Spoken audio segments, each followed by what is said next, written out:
Isso pode se transformar no mais estranho museu da América. Um legado das armas mais temíveis já construídas pela humanidade. 900 vezes o deserto tremeu com um impacto e foi iluminado pelo clarão aterrorizante de uma bomba atômica.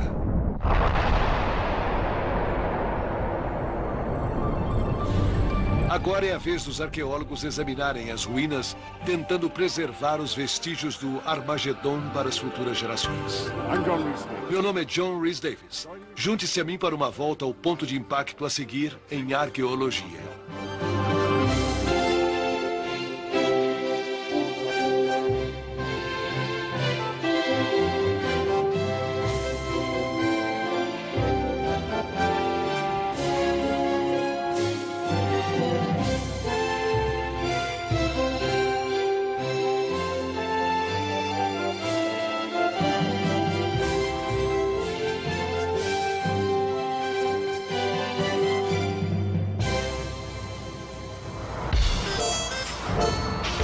Volta ao ponto de impacto.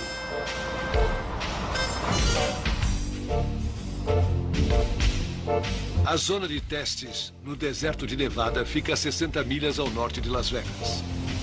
Aqui os Estados Unidos realizaram testes nucleares durante 40 anos.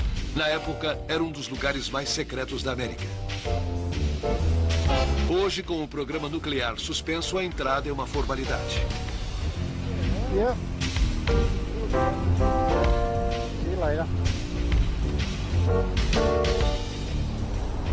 A zona de testes do deserto é extensa, cobrindo aproximadamente 3.600 quilômetros quadrados, o tamanho de Rhode Island.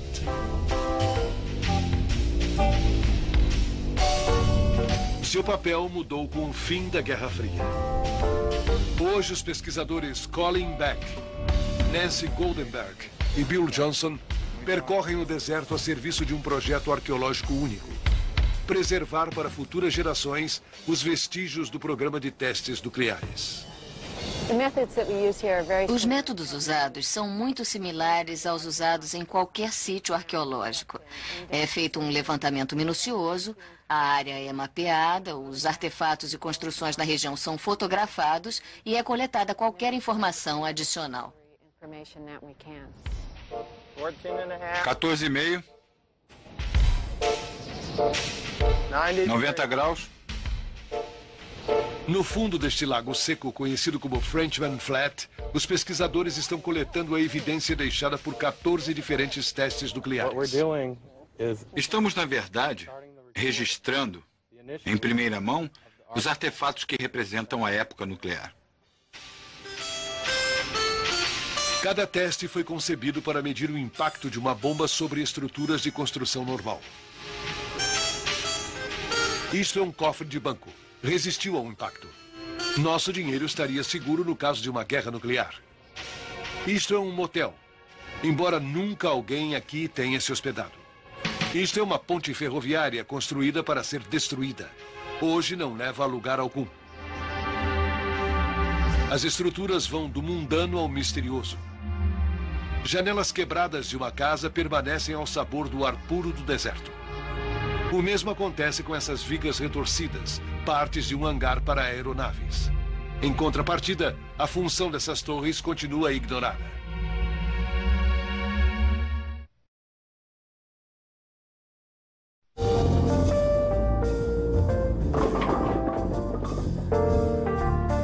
Para reconstruir a história desde o seu início, Bill Johnson vai precisar usar todos os recursos disponíveis, inclusive as recordações de veteranos como Alfred O'Donnell. Vou pegar café, você quer? Não, obrigado. No início da década de 50, O'Donnell trabalhava e se divertia aqui em Mercury, a cidade de apoio erguida na zona de testes. Como membro da equipe de detonação, ajudou na explosão de mais de 100 bombas. As the blast went out, and the heat wave. Na hora da explosão, uma onda de calor intenso se deslocava, queimando tudo que encontrava pela frente, chegando ao topo dessas montanhas. Formava uma coroa de fogo em volta do vale. Durava pouco, já que aqui não havia muito o que queimar. As colunas verticais à esquerda do cogumelo são foguetes lançados pouco antes da explosão para formar uma rede de rastros de fumaça. Alguns testes demonstravam o poderio militar das bombas. Outros foram feitos para uso civil. O projeto Sedan investigava o potencial das bombas para grandes projetos de engenharia civil, como a escavação de represas e a construção de portos. Essa explosão deixou um buraco com profundidade de 100 metros e diâmetro de quase 500 metros, a maior cratera feita pelo homem na face da Terra. O programa foi interrompido devido a temores sobre contaminação radioativa. Contudo, a cratera foi tombada, um tributo à sua insignificância permanente.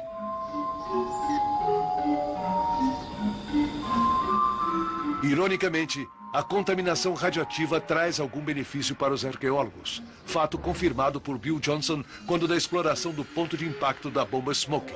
Smokey era uma bomba possante, detonada do alto de uma torre de 230 metros.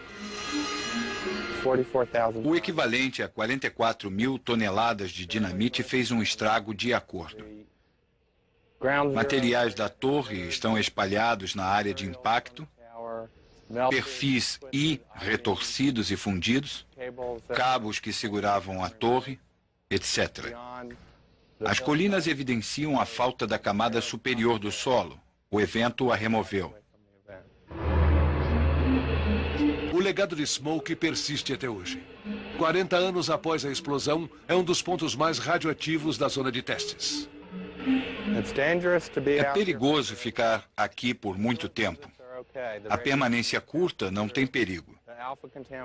As roupas especiais interceptam os raios alfa. O único problema são os nêutrons, presentes em quantidade realmente pequena. A maior parte das áreas de impacto foi logo limpa depois da detonação. Coletavam-se os escombros e removia-se a camada superior do solo. A área de impacto de Smokey foi deixada em sua condição pós-explosão. Das centenas de testes aqui realizados, apenas a área de Smokey revela um retrato fiel da destrutividade de uma explosão nuclear. Mostra bem o tipo de destruição que ocorre no ponto de impacto. É um lugar arqueológico importante, já que pode ser o único remanescente no mundo. Mercury, uma cidade em que vivia o pessoal de apoio, foi construída no centro da zona de testes de Nevada. Hoje está abandonada como o próprio programa Vítima da Paz. Segundo Nancy Goldenberg, historiadora de arquitetura, vale preservar Mercury como está. Como podem ver, Mercury é realmente um lugar muito ameno. É isso que a torna interessante. Não é um lugar para se contemplar, mas sem ele, a zona de teste não teria funcionado. Aqui ficavam os principais escritórios, os laboratórios de campo. Há um grande depósito. Para aqui, as pessoas voltavam depois do trabalho para relaxar. Há um boliche, uma piscina, um cinema. Mercury era um apoio indispensável para o funcionamento da zona de teste. Um dos elementos característicos de Mercury são as barracas Quonset. Estão espalhadas por todo o lugar. Logo atrás de mim há um bom exemplo de um grupo de barracas Quonset. Essas barracas nada têm de extraordinário. São apenas construções funcionais erguidas com rapidez e baixo custo. Sua importância, na opinião de Goldenberg, reside no fato de que elas definem o ambiente e a aparência da cidade de Mercury. Sua alteração drástica provocaria a perda do caráter e do ambiente que aqui reinava nas décadas de 50 e 60. A perda dessas construções significaria a perda de um pouco da nossa história. Mercury não era a única cidade no local de testes. Outras foram construídas e depois destruídas. Arqueóloga Colleen Black Estamos nos aproximando de uma casa conhecida como Apple II, usada para um teste atmosférico em 1955. A estrutura tem para nós uma particular importância, já que é uma de apenas 2 remanescentes deste tipo na zona de teste. É um dos poucos lugares onde é possível andar e sentir o ambiente da época e observar a maneira como essas casas eram construídas para formar cidades fantasmas. Na principal área de testes Yucca Flat, uma cidade completa foi construída para avaliar os efeitos de uma bomba atômica sobre casas e comunidades americanas na hipótese de uma guerra nuclear. O porão é o lugar mais seguro. Quanto mais baixo, mais barreiras de proteção se formam contra as ondas de choque de calor e a radioatividade. Escolha a parede do subsolo mais próxima à provável área de impacto na sua cidade. Se a casa for arrasada, os escombros provavelmente cairão afastados dessa parede. Se tiver uma bancada ou mesa bem forte com espaço embaixo, leve-a para o abrigo e encoste numa parede ou coluna de sustentação. A finalidade era mostrar ao povo americano a realidade de uma guerra nuclear, ou seja, os seus horrores, e que isto poderia acontecer com qualquer um.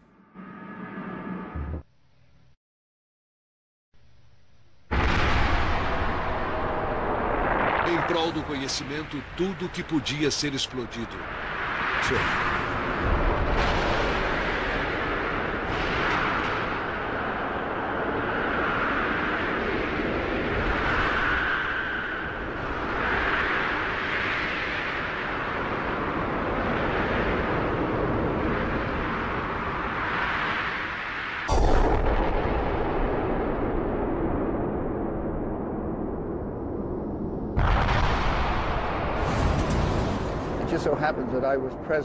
Por acaso, eu estava presente no estágio pré-manequim e pós-manequim. Os manequins eram colocados em várias casas da pequena comunidade construída para a ocasião e retirados após a explosão para o exame de suas roupas e de sua estrutura. Foram levados de volta para a loja J.C. Penney, em Las Vegas, e colocados na vitrine. O jornal Las Vegas Review, de 3 de abril de 1953, traz na primeira página fotos dos manequins antes e depois da explosão. Se tivéssemos perguntado a opinião do pessoal da J.C. Penney, tenho certeza de que teríamos ouvido uma história interessante sobre a impressão causada pelo estrago sofrido pelos manequins. No início da década de 50, o interesse público nas armas nucleares era tão grande que o Departamento de Energia teve que convidar a imprensa. Pela primeira vez na história atômica, o povo americano pôde ver a demonstração de uma de suas mais poderosas armas. Em Yucca Flat, o pessoal da imprensa escrita, falada e filmada documentou o teste. Newsnob proporcionou a primeira visão dos testes. Oficial de informação da zona de testes Derek Scammell. O nome foi dado pela imprensa internacional, ou mais precisamente pelos correspondentes da imprensa americana que vieram para observar a primeira detonação pública de um artefato nuclear em Nevada. De fato, foi a primeira detonação televisionada ao vivo.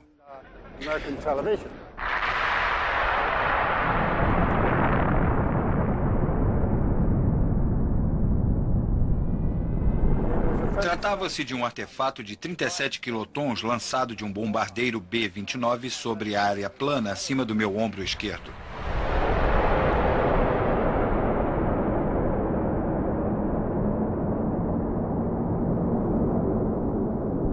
Testes atômicos são fascinantes de ver na televisão. Mesmo assim, as partículas radioativas liberadas numa explosão nuclear causaram um reboliço internacional no final da década de 50. Em 1963, um tratado internacional proibiu testes na atmosfera. Daí em diante, somente explosões subterrâneas.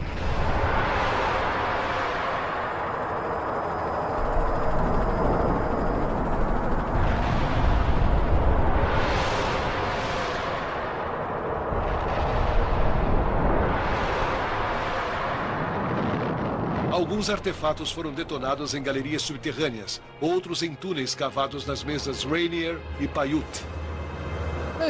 Este túnel é um dos vários cavados no lado norte desses morros. Desde 1957, 67 experiências diferentes foram realizadas nesses túneis. Os túneis foram vedados no ano passado, com exceção desta abertura. O barulho é da ventilação que inibe a concentração de gases tóxicos ou outros contaminantes.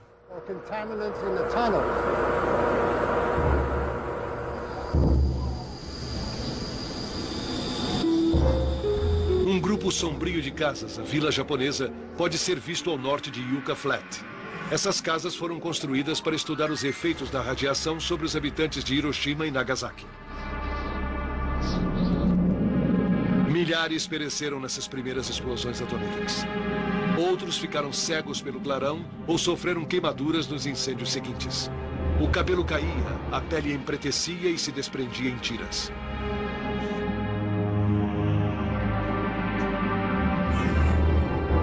Em 1947, o Japão e os Estados Unidos começaram um estudo sobre os efeitos a longo prazo da radiação. A Vila Japonesa foi concebida para fornecer algumas respostas. A casa não é exatamente uma réplica de uma casa japonesa.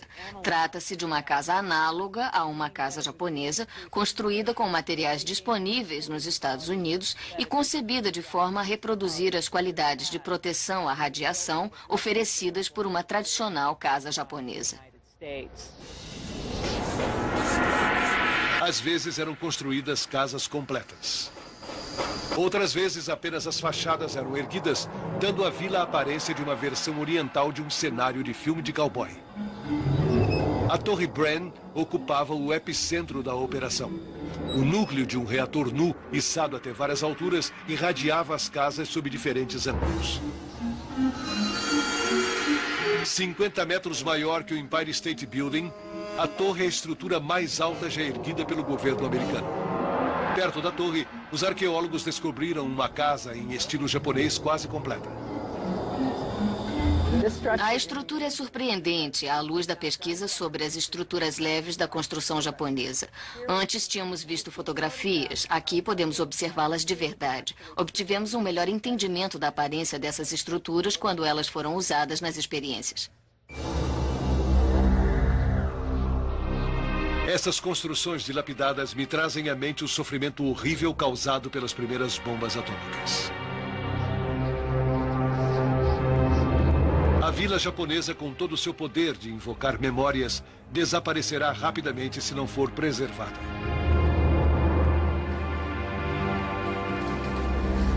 Nem tudo que foi testado em Nevada funcionou. O programa para construir um foguete nuclear falhou. Esta enorme instalação é um tributo a uma fantasia malograda de ficção científica com um custo de $1 bilhão. Os foguetes aqui testados foram concebidos para longas viagens no espaço. O combustível era hidrogênio. O reator propiciaria o calor para queimar o hidrogênio. Derek Scammell. O motor do foguete seria colocado nesta área, posicionado aqui e preso pela parte superior.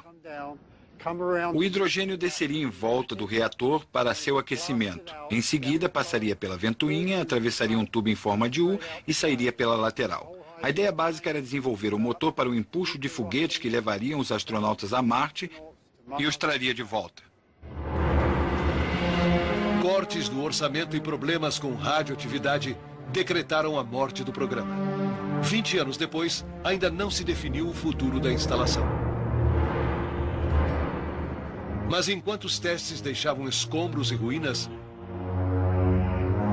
aqui até a sala de controle permanece impecável.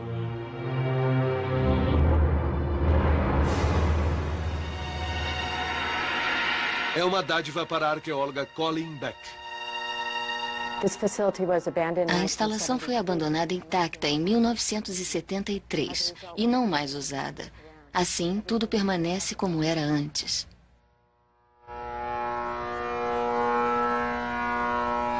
É deslumbrante, surrealista. É difícil acreditar que o lugar realmente existe, mesmo estando aqui.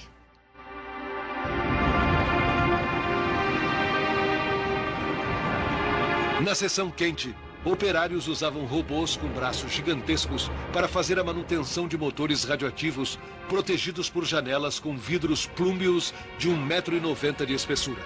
Apesar de não ter mais nenhuma utilidade, os cientistas tentam preservar esse testemunho lúgubre da Guerra Fria. Acho que estamos fazendo um favor às gerações futuras. A área será bem documentada. As pessoas poderão examinar as plantas, ouvir as entrevistas feitas com gente que trabalhou aqui e assim entender realmente essa parte épica da história.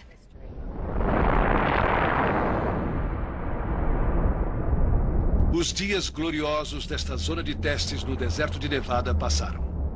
Não há mais cogumelos ameaçadores, apenas o ar puro do deserto. As relíquias ganham em importância com o obscurecimento da era nuclear.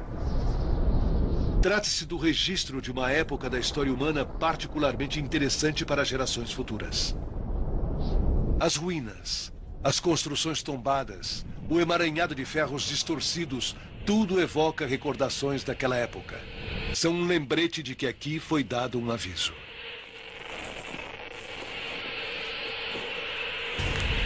O projeto de preservação está dando seus primeiros passos. Bill Johnson e seus colegas estão fazendo o levantamento e a catalogação das ruínas. A tarefa de preservar o passado nuclear é assustadora.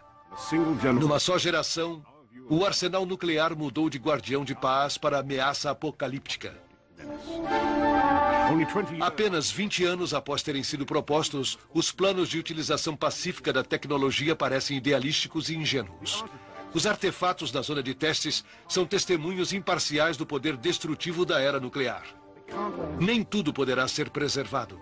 E não podemos prever como esta fase ardente da nossa história será lembrada.